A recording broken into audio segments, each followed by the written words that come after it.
Welcome to the Electro and Banno Movie Power Hour. I am Electro, of course. Yo, what's up? This is Banno. And we are back again with another exciting edition of the Movie Power Hour. Mm-hmm. We are movie lovers here, of course. We love movies on all facets, movie theaters, physical media. We stream it. We pop in a VHS from time to time.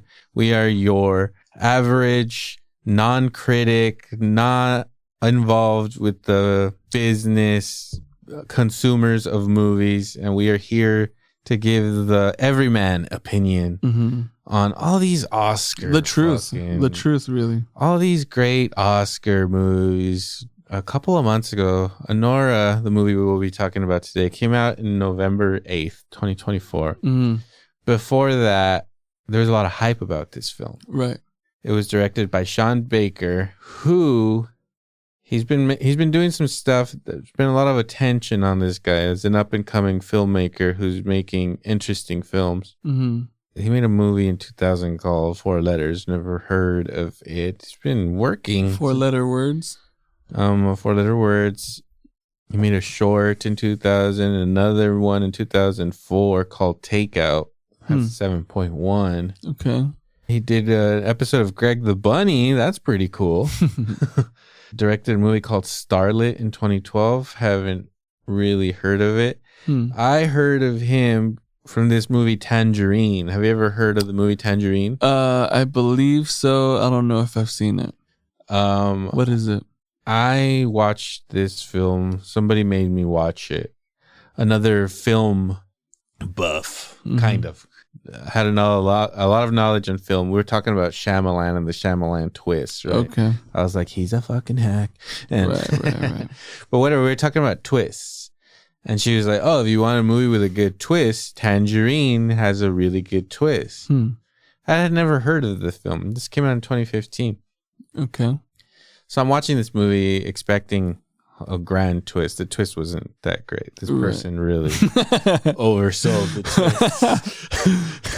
I was expecting some, I was like, okay, Shyamalan twist, Tangerine. This is a movie about two trans people, two best friends, who one of them, I think her boyfriend, I don't know, he's just getting out of jail or something like that, but he cheated on her. And so they're just like two trans people going around town. Obviously they're biological men dressed as women, but acting very feminine, and and they're walking around town getting into stuff. They got real high energy, big attitudes, Right. And you kind of go through their journey of this woman's betrayal from being cheated on by this guy, and then there's a culmination. It got a lot of attention, this film, Tangerine. And it's a pretty good movie.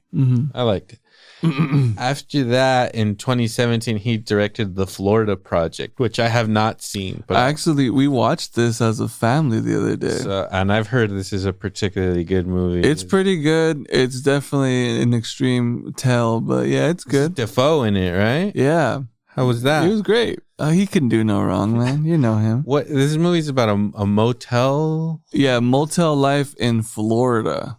Defoe's like the landlord or something? Yeah. He's like the groundskeeper, landlord. And give me a little. Well, so it is what the title says. It's definitely like a Florida project living. Like these, people either in the end of, reaching difficult times, and Defoe just kind of runs and upkeeps this shady motel with all these different walks of life. You got young family, right? The kids going through hardship, gang violence, all of the above. Right. And then you got the in-betweens where you have this crazed old woman with her tits out by the pool for everyone to see. Interesting. Yeah. So, and they're not the best looking tits either. So Are they the worst? They're not the worst, but I would say Florida. Good for Florida. Okay. Florida 7. Florida 7.6. Old woman.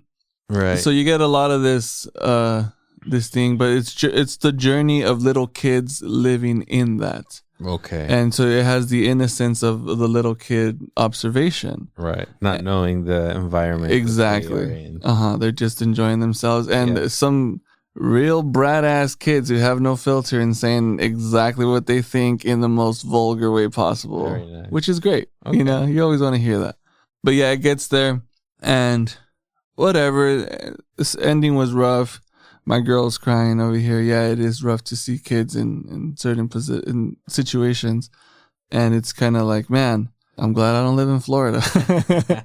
But Defoe crushes it per usual. Everyone crushes it, even these kids that sometimes, you know, like we've mentioned before on this podcast, some kids can't do the acting. Right. These kids go in. Nail it. It's good. That's good. It is good. All right. The Florida Project 2017. After that, he directed this movie called Red Rocket in 2021. Mm-hmm. I have not seen this film, but I have heard good things.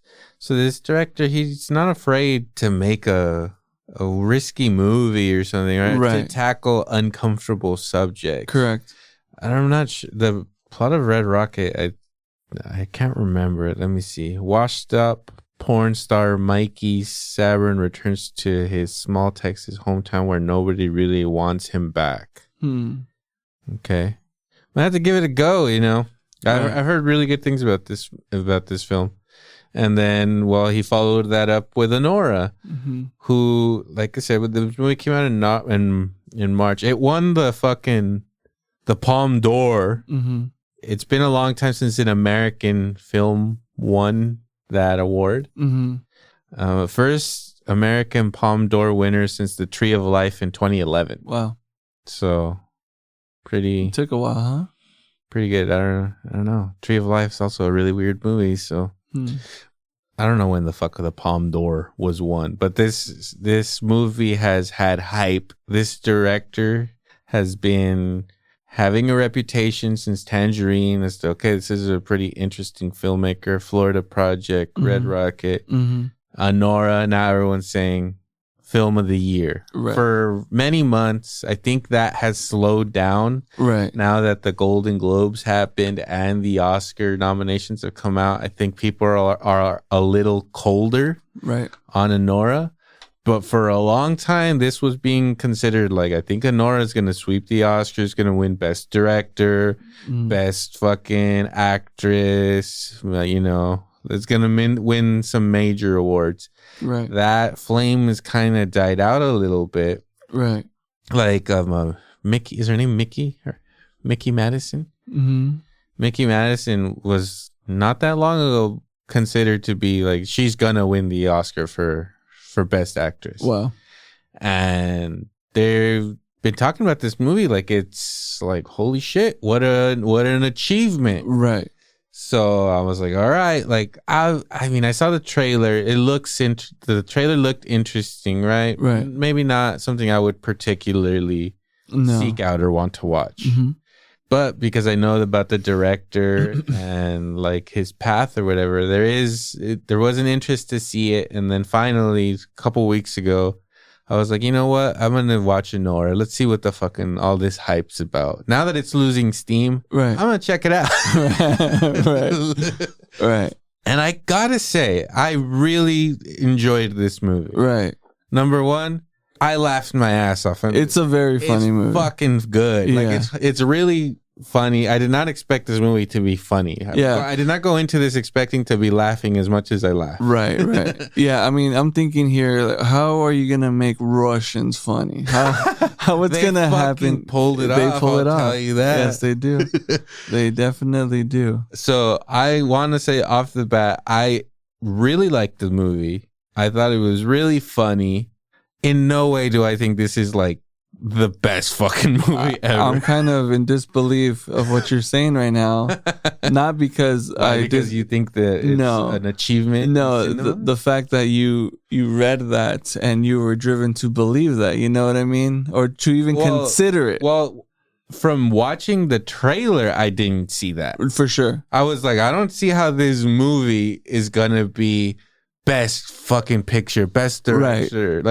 Like I can see a compelling story here, and the Mikey Madison chick, I like her. Right. She's obviously great in Once Upon a Time in Hollywood. and the cheese fest that Scream 5 was, she was perfect. Yeah, she was in for that. It was great. And it's good to see a movie where she is carrying the film. You can see that she can carry a film or whatever. Like she has the chops to carry a film. And you see it in Once Upon a Time. Obviously, yeah, she's a standout character, not only because her wardrobe and shit like that. Like, you can tell that she's working with good people to put her on into these things because her time in there is really like concentrated. And she gives a badass performance, on both of these. But in Once Upon a Time, she definitely goes for it, especially for the last scene. Of course. It's what I'm telling you, man. These fucking whatever.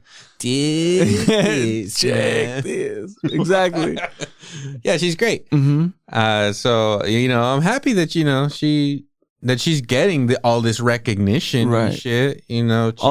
This movie and this Oscar nominations probably gonna make her even more sought after as an actress, and who knows, maybe she's gonna go off. We'll see. The world is at your fingertips right now. Let's see how you fucking handle it, Mikey or Mickey. We'll see. And you know what? Going into this too, I did watch the trailer, but now it's kind of, since Infinity Pool, I've just kind of been like, well, if Neon is doing some shit, I'm probably going to check it out. If, we're not going to see it in the theater, I'm still going to check it out. And that happened to be the case with Anora. Sort of like what A24 is now, It's, I don't care, bad or not, you're still going to watch it because you're going to get some form of something there, I mean, A24 is getting to the point where I can't watch they're now putting out a lot of movies. Right. And movies that, like, I can see the trailer and I'm like, I'm not into it. I'm not going to watch it. Right. I'm not going to watch every fucking thing. Same thing with Neon. But you do trust the production. For sure. You know that more often than not, they are not fucking around. They're trying to produce quality. Right. Yeah. There's some stinkers here and there, but God damn it, they're trying. Yeah. So that was my big takeaway from this film. And then I told Lily too, now Lily on the other end of the spectrum completely reveres the Oscars, watches them every year, defends Rami Malek and his Oscar win. Right. It's fucking Loontown over there, but she it's Loontown. But she she holds the Oscar to this prestigious spot, which, I did at some point too. And whatever, the Oscar does hold weight. Right.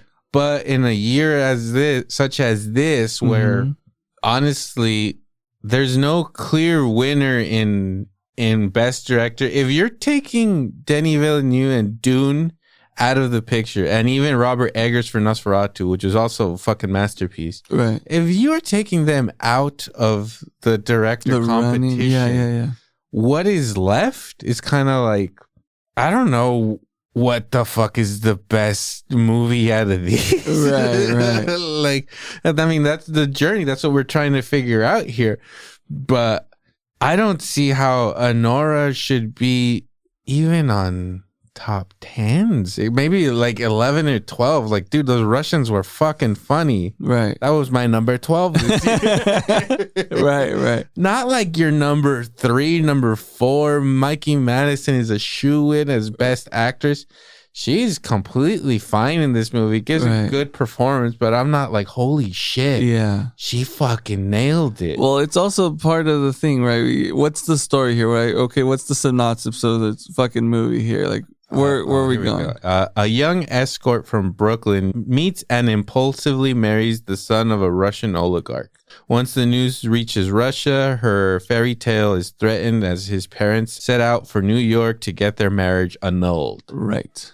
I knew none of that going into this movie, right? Obviously, you watch the fucking thing, you can assume some things. You're just thinking, hey, well, she could just be whoring around. It's just another horror-ish movie. But direct escort, she's doing some shady shit. Escort / stripper. Yes.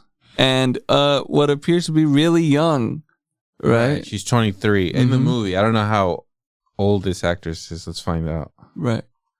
99. Mm-hmm. So she's 20. That Electro math coming in. Let's go. She's 26. Uh-huh. She's turning 27 this year. Right. No, wait. No, she's turning 26 this year. Yeah. So she's playing 23 in the film. And the kid, Ivan, he's playing a 21-year-old. Correct. I do like this movie. I do like what the movie is saying. Like, Ivan is this 21-year-old fucking entitled, spoiled idiot. Ass. Yeah. Yeah. Who does whatever he wants without considering any consequences. Right. Annie's character here seems like a really hardened fucking stripper from fucking Brooklyn, dude. Right. Like, she doesn't take no shit. She will be this sweet escort that will make all your dreams come true. But at her core, she's a hard bitch. Right. Walking the streets of fucking Brooklyn. Right. Stripping. Okay? She will escorting. She will fucking challenge a Russian fucking goon. Right. Without fucking thinking about it. Right. I like that. And I like her character, as in at first, when this fairy tale in quotation starts playing out, he just shows up at her strip joint, blows a bunch of dough on her, is all in love with her, and just pays her money to spend a week with him. Right. As his girlfriend, pretty much. Only because she knew to understand and speak Russian. Right. That's true. And so I saw that part of the movie where she agrees to it, as she's actually playing it pretty smart and pretty cool. Right. As in, she knows. She's in control. She knows that she's just here to be his fuck toy for the week. And she's like, I feel like there's a guard there or a wall, whatever. This guy's a client. Right. And then, so you feel like she's smart enough to navigate this situation. Right. But then fucking Ivan, super impulsive, is just like, dude, I love you. Let's go get married. Let's go to Vegas tonight and get married. And she's like, seriously? And then suddenly this thing that she wasn't taking seriously at all of a sudden becomes her golden ticket out of this fucking whore fucking escort. Whore den. And she knows it's too good to be true because she was cautious of it at first. Right. But then she sees the out, and even though she, I think in the back of her mind, probably knows it's not going to work out. Right. She decides to fucking pursue it. To give it a shot. Why not? She straight up leaves. She has that power move, leave the strip club. All these bitches hating. Some of them be so happy for her. But she's like, dude, I'm going to go marry a rich guy and I'll fucking set. Later, bitches. Right. Like, that's it for me. This guy just fucked me for a week and gave me 10 grand. What do you think? Come on. Right. This is my life. Yeah. That's her choice. He buys her a fucking crazy fucking engagement ring and shit. It goes down. So like I was bringing up Lil earlier. I diverged. Right. But I told her I watched Anora. I really liked it. I don't think it's the best fucking movie this year. Right. That's for sure. Right. And she's like, okay, cool. I'm gonna watch it. So I don't expect her to think that this is gonna be the best movie of the year. And I haven't really spoken to her. This is all through text. I'm sure we'll have her on in one of our future episodes about the Oscars. Right. And she will weigh in. But she told me that she absolutely loved this movie. And I was like, oh, like that's interesting. I really liked it, but I definitely didn't love it. Right. And she said, like, it's like the 23-year-old in me watching this movie that I relate to her, and this movie speaks to her in a different way. Right. So I guess in that fucking sense, you and I will not understand. Yeah, I'll take that. Because we're dudes. Right. And this is at the end of the day a woman's journey of her trying to secure this golden ticket that she sees within her grasp. Right. You know? And at that, it kind of, I guess, assume, but also know that at that point it becomes fantasy, right? It's this fantasy, it's the lore, it's the 50 Shades of Grey.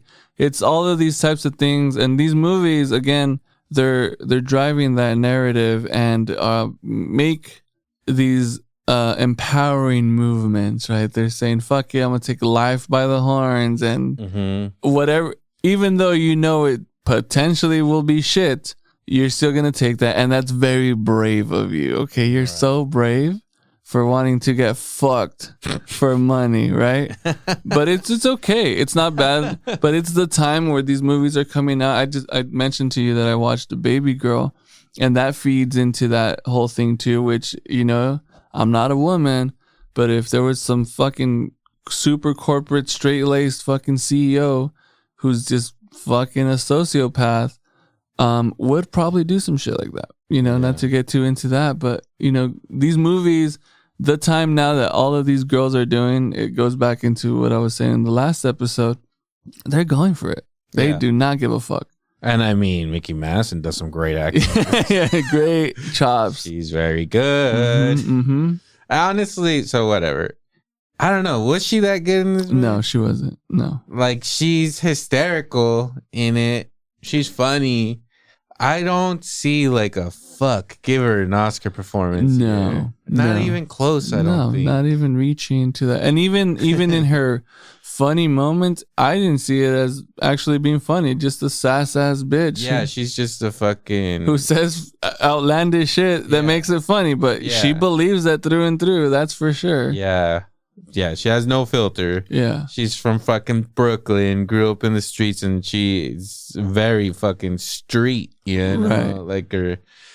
And is that New Yorker chewing gum loud and, you know, Jersey? She's a good kid. Yeah. She's a good she's a good kid. Yeah, she's a good kid. And yeah. She's an escort, yeah. New York, Brooklyn. Yeah, good kid. I mean, she gives the performance that, you know, is required for this role, right? Yeah. She definitely goes for it. I mean, I liked her better, like, in the beginning, as she was doing more acting, kind of like reacting to this lavishness. Right. And then when the gangsters come in, I mean, the goons who fucking really take the movie over the fucking edge. Yeah. They really make this like way more fun than I thought it would. I was actually thinking it was going to be like, I was not going to like. Right. Some dark, overplayed shit. Yeah. Yeah. And especially because of this director and, you know, stuff like that. And you got Russian oligarchs involved. I honestly, my mind was thinking like she's going to get murdered at the end of this movie. That's where I thought it was headed. Right. It should have. Like she just fucked up and married the wrong dude. Yeah. And then, they made it disappear. And exactly. That's where I thought it was going to I would have loved that. But again, she has great people working for her. They're not going to allow that. You know, she's got to maintain the thing. And that's what we're saying with all these other ones. Even though they're taking a brave stance to make a movie like this, they're still going to keep it safe. Right. You're not going to kill her off like in Scream or Once Upon a Time. I mean, in a way, it's expected. It's a little, it's better because if she had died at the end, then that just meant that I guessed the movie. Right. So the fact that it actually changes it up. It doesn't end with her dying, but it ends with her just being a complete wreck. Right. Not knowing where the hell she's doing with her life or where she will go. Obviously, she makes terrible fucking decisions. Yes. Like the worst decisions. Yeah. And from somebody that looked like she was in control in the beginning of the movie to when she loses control and how she acts and the decisions she makes, it's fucking kiddish. Crazy. A fucking child. It's fucking crazy. So to see the end ends with her just like losing it and crying and that the movie ends there, I think that is actually a better ending than if she just got killed, because if she gets killed she learns nothing. Right. It's just like, oh, she fucked up.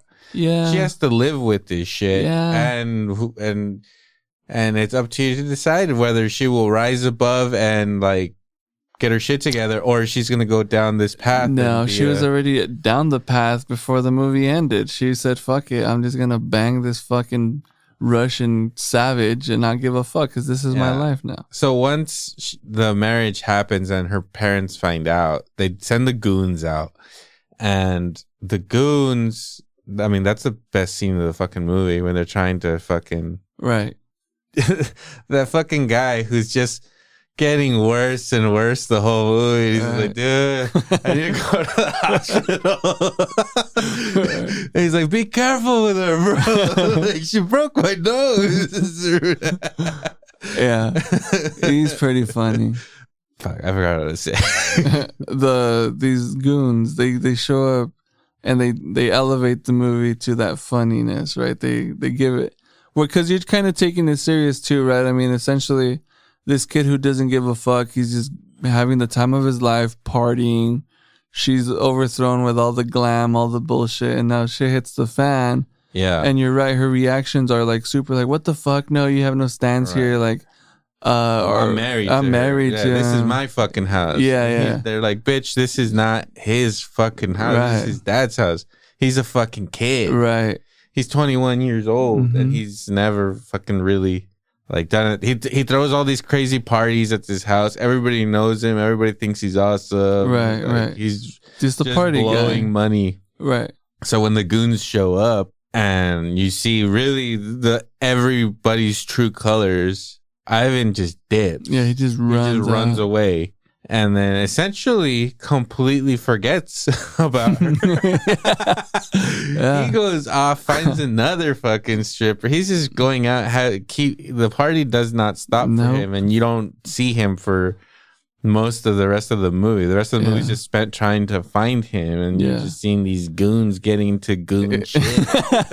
At that point, he knows it's his last hurrah, so he's like, well, I don't give a fuck, and I'm still gonna do my thing, you know? Yeah, and she is still somehow holding onto the illusion that when she finds him, he will want to remain married to her. Right. She's gonna be accepted by this family, and the goons are telling her, like, dude, no fucking way.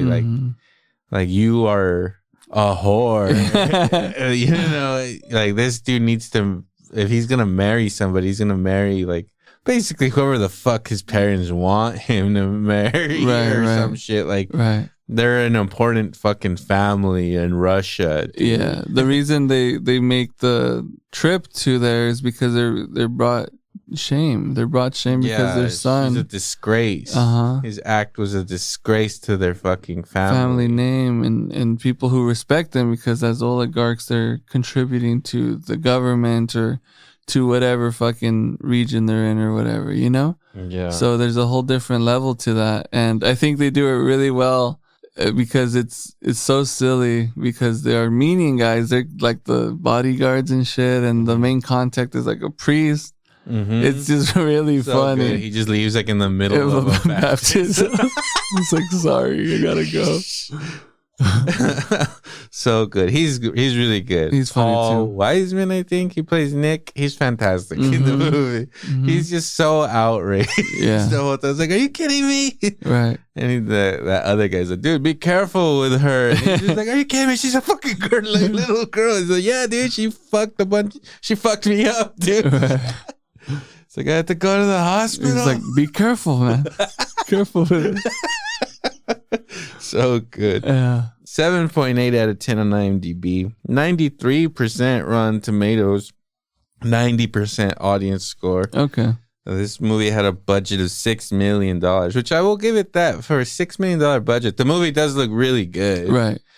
And I don't think this is a badly directed movie. I think it's actually really well directed. Like the visuals are cool. But yeah, is this best fucking director? No, it's not. Opening weekend, it made $550,000. It's not good. No. Gross in US and Canada, 14, almost 15 million. Worldwide, it made 33. With a runtime of 2 hours and 19 minutes. Opening weekend, it opened at number 18. Wow. Number 18, my man. This week, Smile 2 was number 1. Did you watch that? Smile 2? Yeah. Yeah. It's good? It's good. Okay. It's more of the same. Right. But the movie looks good. way better. Yeah, I bet, yeah. Like, visually, The movie looks better, and the lead performance by the actress is leaps above the first movie. Okay. But it's essentially the same movie. I got it. Okay. But there's some gnarly shit in it. There's some Banno stuff in there that you will appreciate. A dude beating his own fucking face in with a weight, and you slowly see how it looks every time he takes the weight off. You'll like that. Sounds good. The Wild Robot, which is on Peacock right now, that was number 2. I actually started watching it last night. I could tell this movie will probably make me cry. Really? Wow. Terrifier 3 was number 3 at the box office. Beetlejuice at number 4. Joker at number 6. Ooh, we also need to watch Joker, dog. I know, man.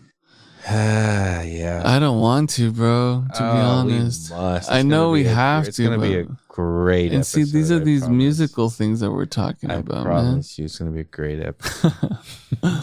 Let's see, Australia, 203,000 on this one. Not a lot. Austria. Austria? Yeah. Right. Oh yeah. Austria. Like that.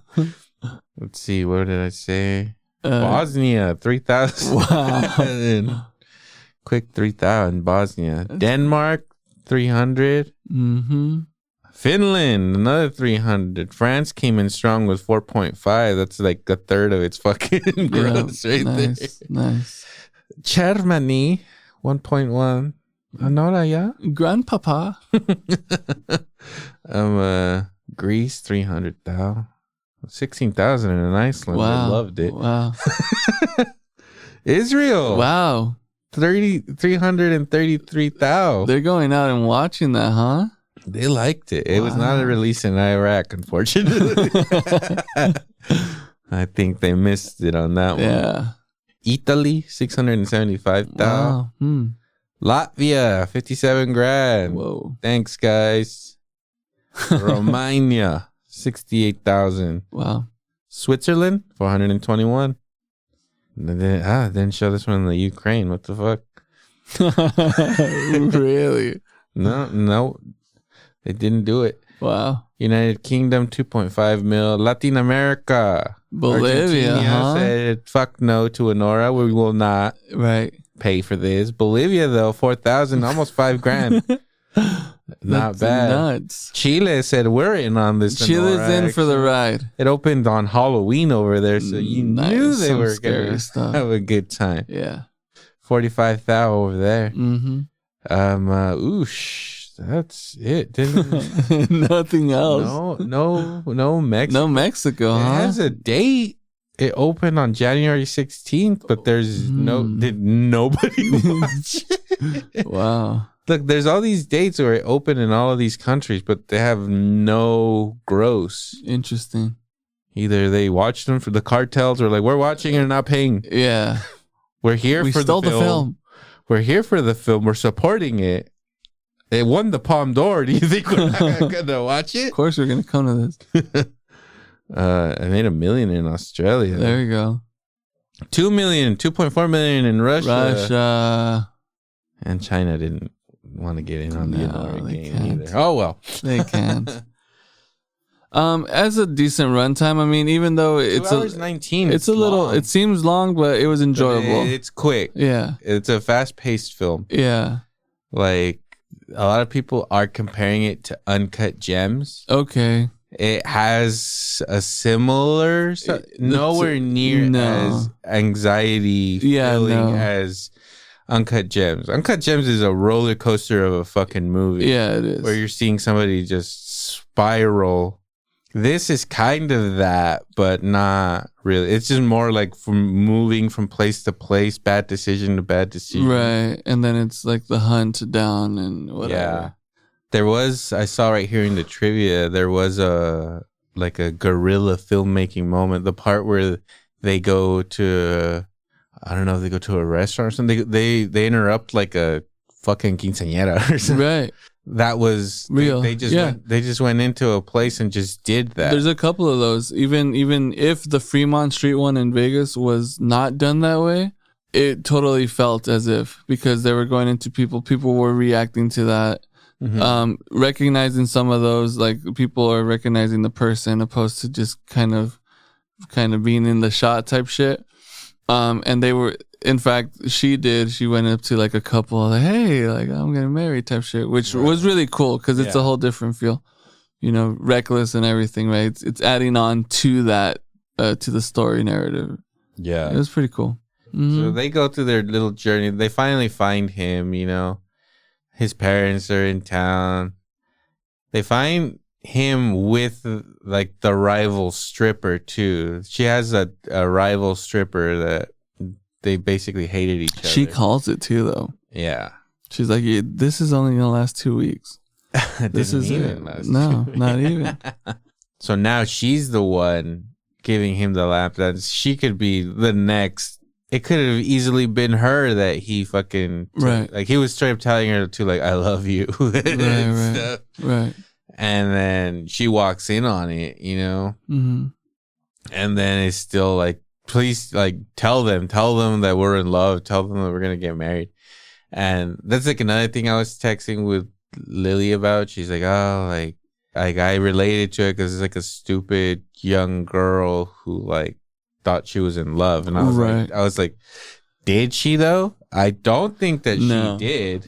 She just recognized the situation she was in, and was trying to use the fact that they are quote or unquote in love, but they're not in love. Her main thing is that there's a legal document that says that she's married and that she wants to hold on to that, and that entitles her to whatever fortune or whatever inheritance or whatever it is. You know, she's playing the scheme, and again, these movies are all about the scheme, and it's brave because they're doing it. They're so just brave. No, Anora's brave. They're brave. She's so brave. The fucking little fucking prostitute that could. She did it. She took on the Russians on this one, and you know what? She came out with a little something at the end. Yeah. The end of this movie, like, there's hope for her, but that's the thing. You'll never know. I don't buy it. It's one of those questions is like, are you an optimist or a pessimist? How do you think? In 20 years, you'll watch it again and be like, you know what? I do think she's going to get her shit together or something. It all depends on the mood you're in. Right. You're about to eat a gun. You're like, Anora's doomed. And that's why I'm killing myself. Anora can't do it. Neither can I. I know this story. From the trailer. I already fucking knew. Yeah, and there's some great scenes there with the mom where she's just like, bitch, like, do you? Because Anora like comes at her like, I'm gonna fucking get a lawyer. I'm gonna take half your shit, like, and then this chick just like laughs at her like, are you fucking stupid? Like, none of this shit's gonna hold up. You guys were like on a fucking bender and you got married. Like, we're gonna get this shit annulled so fucking fast. Right. And you're gonna be nothing, you know? Right. But Anora also has the balls to be like, dude, you at the end of the day to his mom, like, you're just a fucking, like, what does she tell her? Like you're a fucking bitch or some bullshit to where even the husband's kind of like, ha. He laughs, yeah. Like, yeah, she told you, bitch, you know? Right. But at the end of the day, they straight up look at Anora like in that private jet, like a fucking unwanted fucking pet that got like, that fucking disgusting dog or something. Don't let it touch me. Don't even look at it. It's funny because in the middle of this, these Armenian guys are like, I just want to thank you for the opportunity. He's all fucked up in the nose. I just wanted to take the time to say thank you. The priest is like, what the fuck are you doing? Then he turns around and he's like, I just want to thank you guys. It's so fucking funny too, that Armenian, because they give him pain pills, right? And they're like, only take one, but he downs them all. So as the movie goes on, he's like straight up like, oh, he's like, oh, Bob, I don't feel good. He goes through fucking hell in this movie, and it's fucking great. It is pretty funny. That's what I left this movie. Those are what I left this movie when I was like, those fucking goons were hilarious. That movie reminded me of a movie that we love, a Mexican film called Matando Cabos. Yep. It was like a vibe movie. The fucking goons were like their conversations and their like antics. It was like the vibe of like kind of like just hanging out in a weird situation. Yeah. Like it reminded me a lot of that. And that's why I think like I like this movie way more than I expected to like it. Same. But at the like again, repeating myself for the 20th time, it is not fucking the best movie of the fucking year. And yeah, going into it, like again, understanding the studio and at least thinking you understand, right? Obviously, I'm comparing it to Infinity Pool. You know, I didn't have much expectation for that movie either, but the way it goes is like, oh fuck, like they're really gonna try to push an envelope here. This one definitely pushed something, but at the same time, I'm like, it wasn't. This is a fun movie. Yeah, it's fun. Infinity Pool is not fun. Right. It's a pretty horrible, dreadful film. I mean, depends on how you look at it, right? I have a good time. Yeah, I enjoyed it.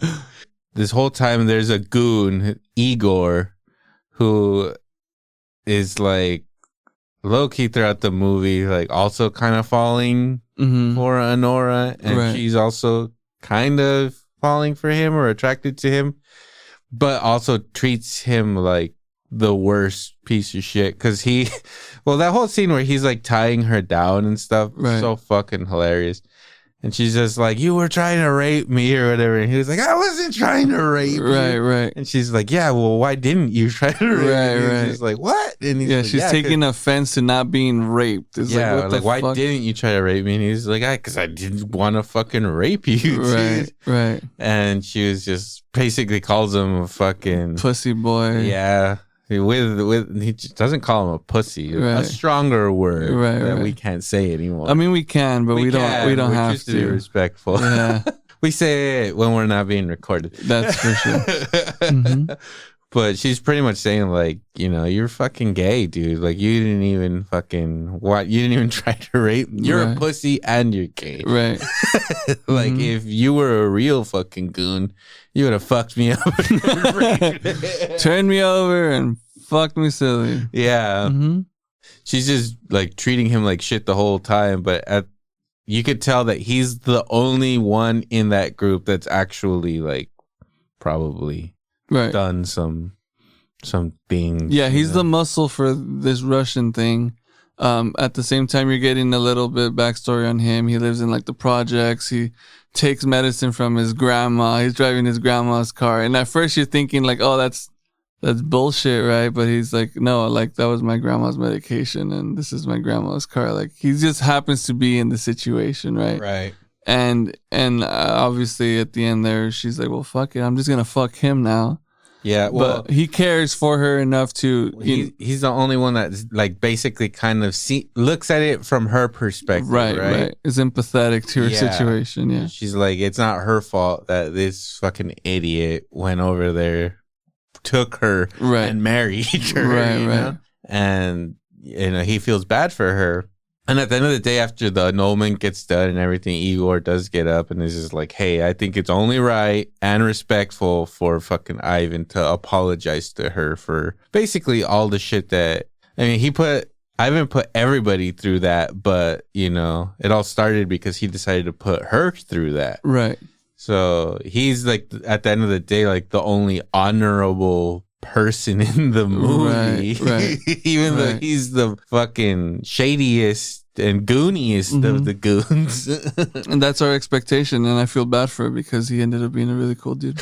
I felt really bad because I don't know. I judged the shit out of him. I'm a bad man, I think, and Anora taught me that. Exactly. And they brush him off, right? They're like, shut up, you're like the fucking goon. Yeah. You're not supposed to have a brain. Yeah. And he escorts her back to Brooklyn. They stay at the really nice John Wick house. She gets one last night there to kind of reflect on everything she went through or whatever. And Igor's there with her, and she's just being like fucking mean to him. That's where the whole you didn't rape me shit comes up. Right.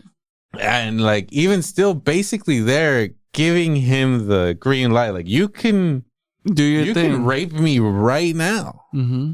But you're too much of a pussy to do it. Mm-hmm. And he just stays there in the couch and just goes to sleep, watches TV or whatever. He doesn't want to rape her. Unbothered, really. Yeah. And so when he finally goes, he's going to drop her off. Her fairy tale's finally over. She gets to go back with her tail between her legs, you know, ashamed, whatever, to think that she almost got a taste of this life and then got it taken away from her. And Igor fucking kept her engagement ring as like his way to fucking make it up to her. Like, these fucking guys aren't gonna miss it. They probably don't even know about it. And he gives it to her, and then she like bangs him. And then she starts crying and bangs him. And according to Google over here, they said it was like a fucking 3 or 4 carat diamond or whatever. That it's an estimated value of about $140,000 ring. Wow. So she gets set up. Igor sets her up, and she breaks down, and we'll see now she has $140,000. What's she gonna do with it? Whore around? She gonna get herself out of there and put herself in a good position, or is she gonna just blow it? No, she's gonna pimp out all the escorts and just essentially start a new business for her as that. I like that. With Igor. He'll still be the muscle. You know, he won't be tied down to it, but he'll be the muscle. And I can see that happening. Yeah. So lesson learned, I don't know. Do you know? I don't know. But we're here.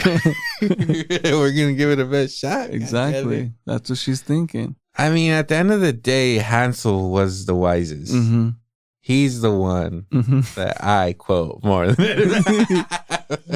Hansel. Everywhere I look, Hansel. So now that we've talked about this film and Challengers, one that I think Anora got nominated for like 6 Oscars. Okay.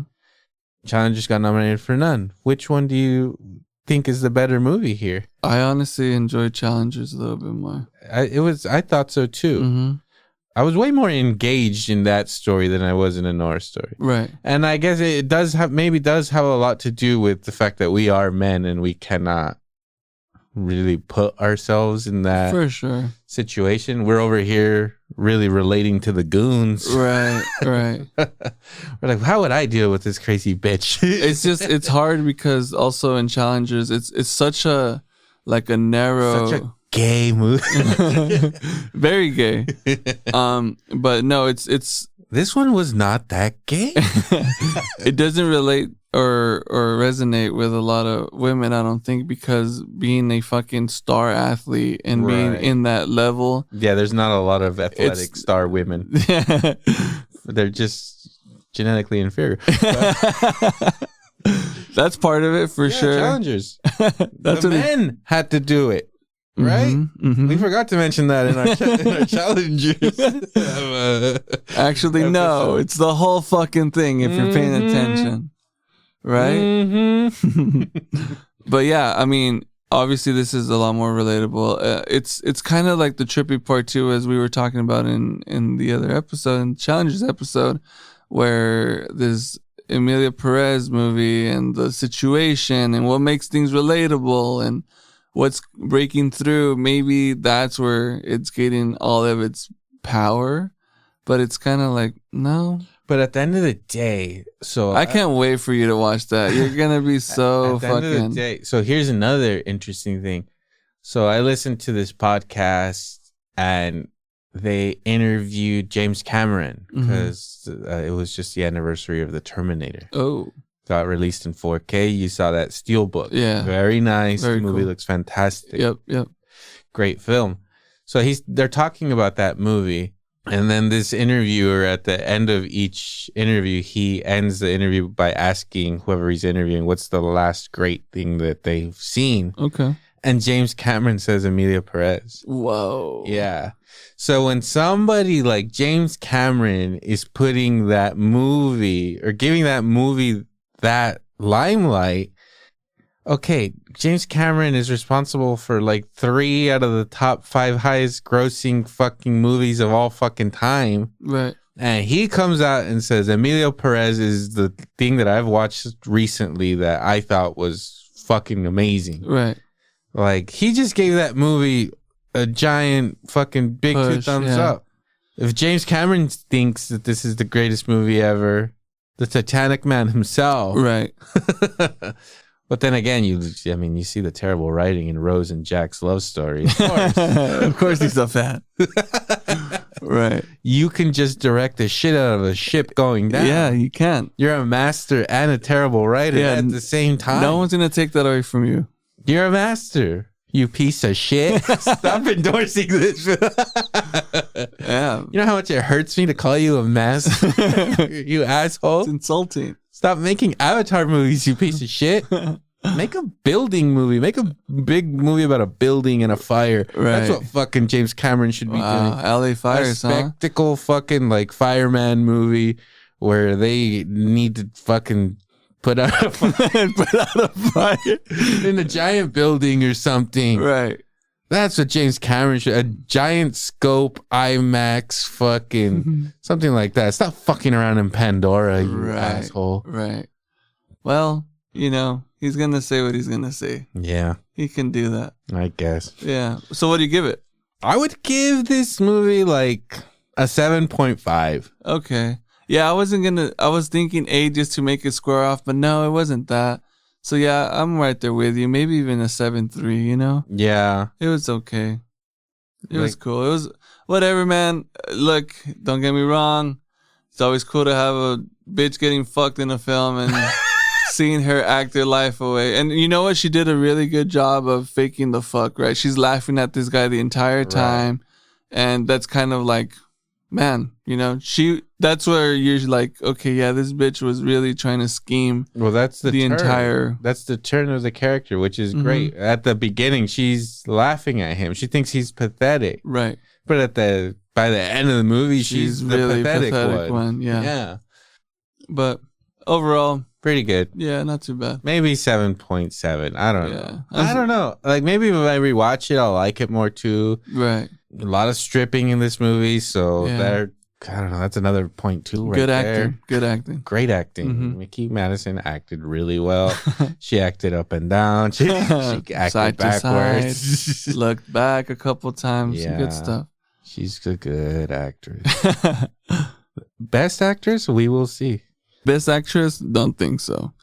I don't know if the movie's gonna take it, but we'll see. Yeah, I don't think so. Again, we'll watch all of these other movies because let me see who's nominated for Best Actress here. Cynthia Erivo for Wicked. So we need to watch that. Carla Sofia Gascon for Emilio Perez. Is that the lead of the movie? I assume, yeah. Is the lead a biological male or female? What is it? I have no idea, but it's a transition film from a man to a female. Okay. So, yeah. Okay. Mikey Madison for Anora, Demi Moore for The Substance, and Fernanda Torres for I'm Still Here. Okay. So, it's seeming, if we look at the Golden Globes and kind of the way things have shifted, that Demi Moore is probably going to win. Right. But I could also see a little Wicked, that chick from Wicked coming in and fucking stealing it. A lot of people loved Wicked too. Right. And well, you never know with Emilia Perez. Is this Carla Sofia Gascon gonna come in and swoop it? We don't know. Yeah, I don't know. But is Mikey Madison the best out of these? I don't know. I think Demi Moore wins. Yeah. Definitely was a better actress in The Substance. Yes. We haven't seen these other films. Right. But I watched Emilia Perez, and I can tell you she was like trying to do. It's just Latin films, Latin America, Mexico, all this type of stuff. Like, and the thing, it was directed by a French guy or some shit. But yeah, we appropriation. Yeah, exactly. We're really selling the Latina spice on this. From a Frenchman. Yeah. I mean, and we got that already on Netflix with Sofia Vergara with Griselda. Essentially just doing a badass drug lord female. Mm-hmm. This wasn't even close to that.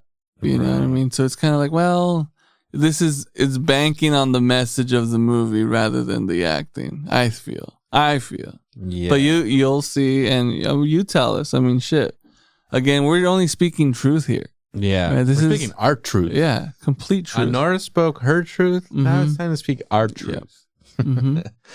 Yeah, so we'll see. I don't know. If she wins it, I guess I wouldn't be like super outraged, I guess. Right. We'll see. We'll see what happens. Right.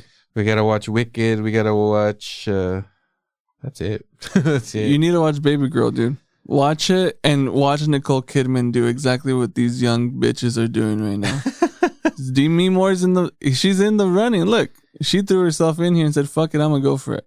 Yeah, no Nicole Kidman here, though. I'm just saying. Well, you think she should be in here? No.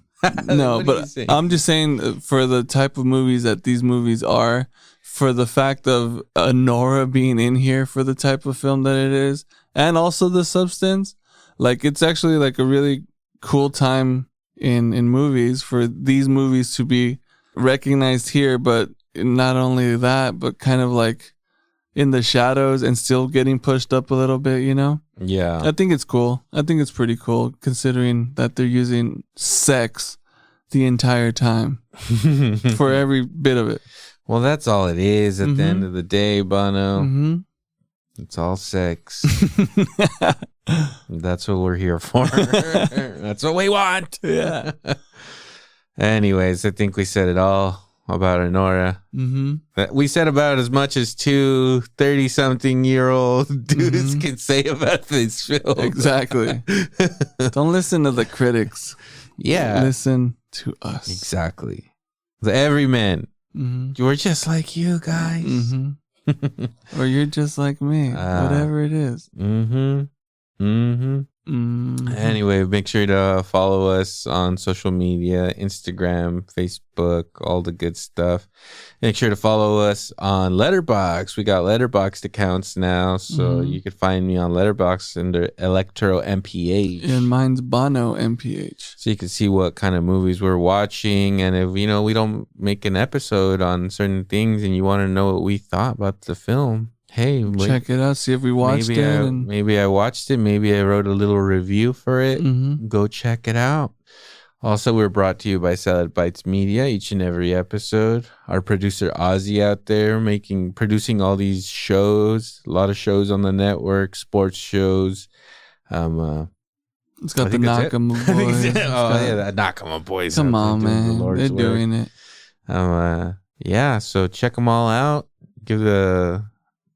subscribe, follow, give any one of those fucking give us a little love, all right? Yeah. Anyways, Banno, you got anything else? Yeah, I can't wait for the episode of Max to finally release. I know you've been trying to get that one out for the longest time. We are gonna cover what Banno says is my favorite movie. I've never seen it. Right. It's a movie called Max. I don't know why you lied to the audience like that. It's about a German Shepherd dog, right? Yeah, yes, go on.